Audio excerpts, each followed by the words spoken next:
a sudden the whole scene changes on the TV. And there we are. A group of girls, just like me and Adrian and Amber and Jackie.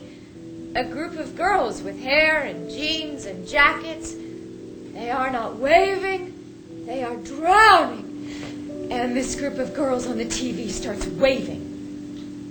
Right on cue. Weird, I'm thinking. This is highly weird. Art has the power to address issues ranging from religion to politics to social problems. And then I realize who these girls are. They are supposed to look distorted because they are young offenders and we aren't allowed to see who they are. They are accused of assault, accused of murder, accused of killing another girl, a 14-year-old girl. This month at Seattle Children's Theater, the problem of bullying is front and center in the one-person play, The Shape of a Girl. I don't know why I have to find out more about those girls. I just do.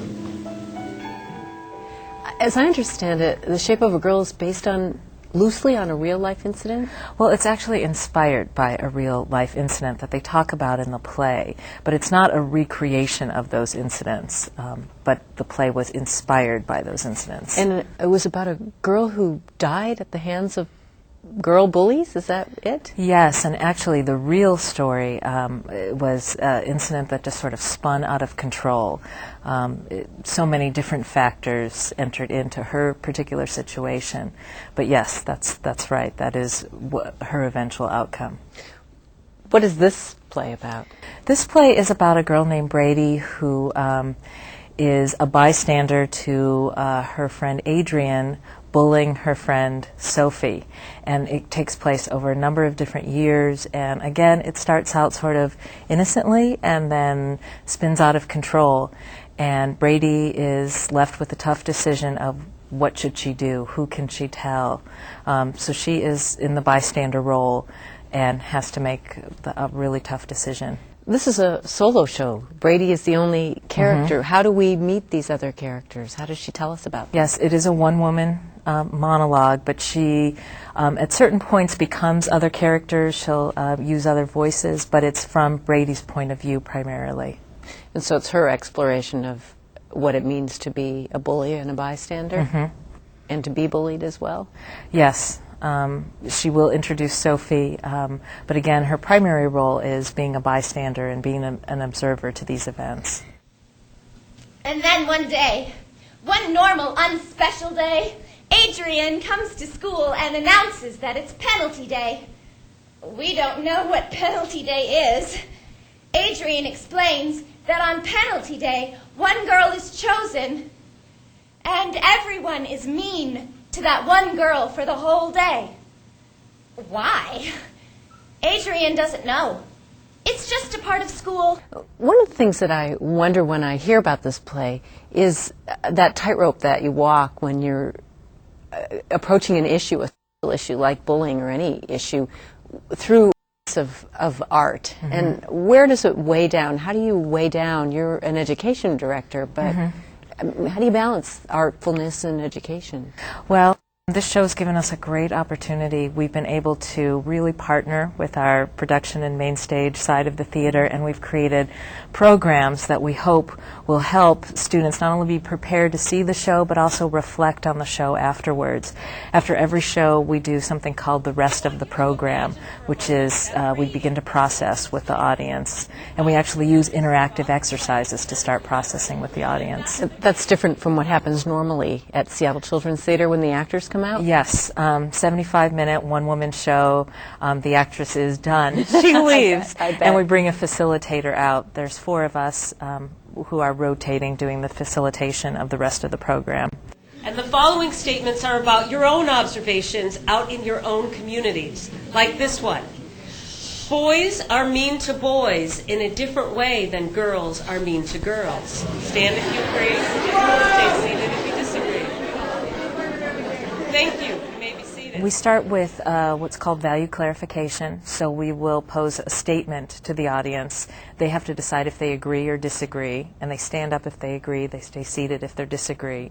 And then we'll go into an opportunity where we bring out a chair and we say, imagine Brady's in this chair, and what if you had the opportunity to say something to Brady? Everybody all at once can talk to Brady, so we have lots of voices. And we bring a couple of characters in that way, and then we'll do a frozen tableau with some volunteers from the audience. Well, so how is that different from the, I don't want to say standard play, but the other plays that you produce at Seattle Children's Theater? A lot of them have messages. Where does this fit in the overall mission of the theater company? Well, I'm going to have to stop for a moment and think about this question. I mean, I think all of our plays, I think what's great about the normally our plays that we pick is they are challenged. They challenge the audience, and this is a great example of that. And this is the third year that we've offered plays that are geared towards middle school and high school students. And I think that this offers a place, a play, a theme, a subject for them. And that completely is part of our mission and part of what we're really excited about. You know something, Trevor? By the end of grade 4, penalty day had become as complex as World War II. But who the enemy was had become entirely simple. Now all the girls had FP written on their hands. All the girls but one. I don't know why it was Sophie. It just was. I wanted you first to describe the character Brady, the main character that you're playing. Brady's a 15-year-old girl who has an older brother, Trevor, who is away, who she speaks to during the play. She has, I think she's a pretty typical teenager. She certainly reminds me a lot of me. The relationship with her mom is problematic. Her dad's never around, and she's really very smart. She's really inquisitive, and she's really troubled about what's going on and trying to work through it and work it out. And like I think most teenagers, or any of us really, kind of unaware of the deeper issues until they're revealed, you know, through her exploration. She's the main character that you play, Yeah. but you also play, or at least explain to us, everybody else that's around. So how does that work for you? Because this is a solo show. Technically, there's a lot of physical and vocal changes that accompany each character. There are, I think, about 4 or 5 other voices in the play in addition to Brady's. The main 2, I guess the other main 3 are the voice of Mum, which is rather high and screechy, and from Brady's perspective. Brady, I have had it! And her best friend, Adrian, which is a lot more powerful and grounded. No one is to have contact of any kind with it from first period until lunch. If you have to address it, do so during homeroom. And Sophie, who is much lighter, not as certain. Sophie yanks up her blouse. She is wearing a rolled-up undershirt. It's a sports bra, says Sophie. Ed thinks that's a bra. Don't call me that. Don't call me that. The house is freezing. Now, Adrian is, as I understand it, the main instigator of the bullying. And I didn't realize she was Brady's best friend. Yeah, I think this is true of a lot of friendships anyway. There's the one who's just more active, in a way more outgoing, and you attach yourself to the people because they're fun to be around and that sort of thing. And for Brady, that's a lot of what that relationship is with Adrian. She thinks Adrian is amazing because Adrian, well, she's cool, you know, in that she's really popular, she's comfortable around boys, she does all these really mature things like smoking, you know, that kind of stuff. And so Brady really sees herself almost as an extension of Adrian. And her coolness is bestowed in part by Adrian. Yeah. Brady says it once, at one point in the play, after she's been by herself for a while, that this is me without my friends, I'm nothing. And that's really where she's at. You said that she felt like a typical 15-year-old. Yeah. Is this a situation that you had personal experience with? Well, in some senses, yes. I certainly was a witness to bullying.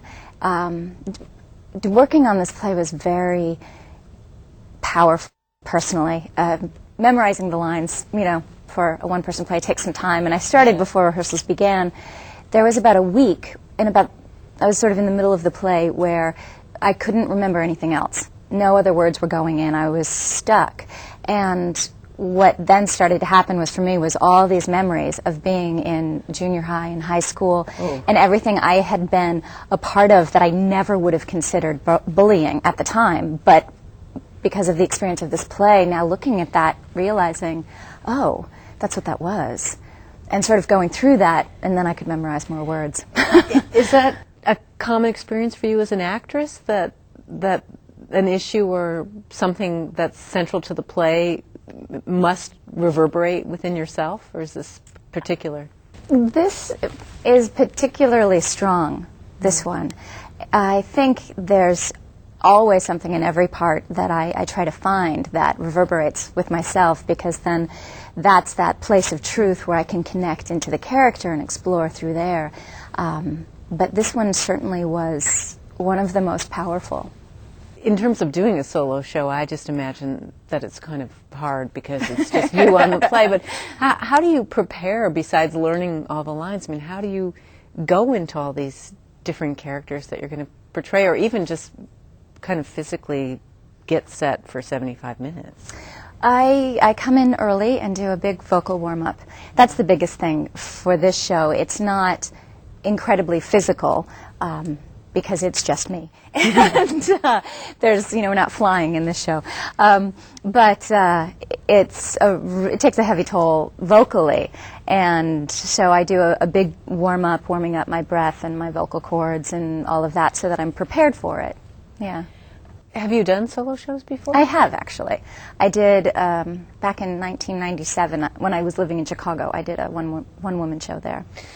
I always wondered if that was something actors liked to do, only because it seemed to me that part of, besides the truth of the character, was that interplay on the stage between actors. Yeah. So it's you miss it for sure. But I have a lot of fun. This play is different from that other one-woman show I did, which was direct audience address, so I could actually talk with and interact with the audience. And this one isn't that way. Brady is talking to another character who isn't there, which in some ways makes it harder. And you certainly miss the electric shock that you get from having other people on stage to work off and play with. But my designers have done a brilliant job, I think, giving me this amazing environment to play with, and my log back here. And my log. You know, it becomes another character in a way. It's really the support for me. One of the other things I wondered about with this particular play, besides the fact that you have to do this all by yourself, is that it's a play that's really directly taking on an issue. A lot of plays have issues in them, but this one is about an issue. And I wonder if you feel like you have to walk a tightrope as an artist between the issue and the art, or do they come together easily? I think in this play they come together really easily. In rehearsing this and in any conversation I had with the director, Rita Giomi, about this, we never talked about playing the issue. I don't think either of us ever thought about it. It was about telling this story and this character who is addressing this issue, but for her it isn't an issue. It's this strange puzzle she's trying to figure out. And so we never really thought of it in terms of, okay, now we're going to discuss the bullying in the play, sort of thing. And I think that helped us by focusing on the story. in the character. I guess what this got me to thinking Yeah. about was political art or issue art versus art. And if there's a line between art that has something very specific that it wants to say, or whether all art has something that it wants to say, and whether it's good or not is the criteria for it being, too heavy-handed or not. I think, personally, I think all art has something to say. Whether or not you agree with it or like it or think it does a good job at saying it is something else. And what it chooses to say can vary dramatically. But I think that's kind of the function of art, is to look at something and explore it and hopefully come to some new understanding of whatever it is. One thing that's different about this play is that you don't come out for the post-play discussion. And I'm sure you're exhausted, but do you ever wonder what the Every day. Yeah. Every day. It's actually one of my favorite things about working at the Children's Theater is getting that immediate feedback and post-play discussion with the audience. It's really exciting, and especially for this show, which can be kind of lonely. I really miss not having that moment just to even say thank you for being here and listening. So I kind of miss it. Sometimes I go back to the stage manager's office and I listen on the speakers to hear what's going on. But some of it, I think, as the actor doing this, wouldn't be helpful to listen to. It would be information and advice that, because there's a time in the post-play discussion where the audience is invited to offer suggestions to Brady on what she could have done differently. Brady as a girl, not Brady as the actor. Yes, Brady the girl. And for me, listening to that, I'm not sure that would be useful, for me to carry that information also on stage. Is there anybody who would like to share what they said or an observation? Anybody? Anybody? Raise your hand. Yes. I said to Brady that maybe if you acted sooner, maybe Sophie and Adrian would have better lives. So she said to Brady, if you had acted sooner, maybe Sophie and Adrian would have had better lives. Thank you. In your job here, you work with the other plays as well, right? Not just these kind of heavy issue plays. Yes. So how does this push what you do or challenge you personally? Well, this play, we've been able to create so many different types of programming to go along with it. Unlike any other play that I've certainly been associated with the Children's Theater during my time here, we've been able to just create so many different programs going out in the classroom after the play. We'll be in a middle school for 50 hours, having the students create 50 hours creating writings around the themes of the play. There's just a lot of opportunity with this play to really explore it. This is specifically about girls bullying. Some of the other plays that have been in this 3-year series have involved, was the wrestling season and The Outsiders, I think. Correct. Have been about boys and girls. Do you get a different kind of reaction? I'm assuming boys and girls are coming to the performances. Absolutely. Do the boys talk? Do you get a different kind of reaction than you do with a play that has a full cast? Yes, yes, and as well as we, of course, have boys in the classrooms that we go into. The 4-day class that we did as part of our drama school class had boys in it as well. And in the play, Brady primarily is talking to her brother Trevor. So there is boy involvement, and we've gotten a lot of comments in the post-play discussions, both from boys and from girls. And we talk about how boys bully or are mean to each other in a different way than girls are mean to each other. And so I think that's a great realization that can come from this play. Do you think that younger audiences are more open or more willing to get that kind of social issue content when they come to a theater? I mean, we're hit with it anytime when we're a theater audience, if you think about the plays that you go to, but not necessarily in the same way. So are kids more open to getting the messages? I think so. I think if you tell a good story and a message is in the story, then I think that, yes, they are very open to whatever ideas and themes are in the story, but it has to be a good story first. And yes. So that's what whoever's, I assume Linda Hartzell's choosing the plays. She chooses the season, and yes, what the story is key. A girl in the shape of a monster.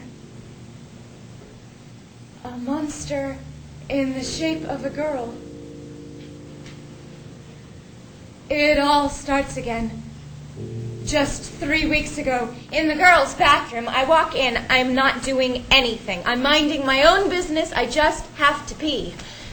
Sophie is there, applying this goofy blue eyeliner in a goofy blue line. Then guess who comes kicking her way out of the end cubicle? Adrian's been crying, her eyes are rabbity pink. No doubt there's been some new atrocity between her and Justin. Let's go! That's me trying to head Adrian off, but she was already seeing Sophie. What are you looking at? Do you worry about making a separation from Brady? Do you think at some point you two are going to fuse? No, I don't. I mean, I know you're not 15. Yeah, well, it's different. I was talking about this recently with a group of students who had come in, a group of acting students who had come in to see the play and talk with them afterwards about kind of a similar thing. And Brady, not necessarily the character itself, but the way the play is structured ends in such a way that Brady is very easy to leave behind, that it's easy to stop being the character. There are plays that aren't written in such a way that you get that nice finish, but Brady is. The way the play ends is a great release for Brady and for me as the actor. So, yeah. So it'll be okay to do 5 or 6 weeks. Yeah, I think so. Well, Carol, thanks so much. Thank you. My pleasure. It's a great pleasure. Maybe they think that silence is the ticket, the only way to never end up like the girl. Even the ones who didn't watch, who just heard about what happened, they carry the silence too.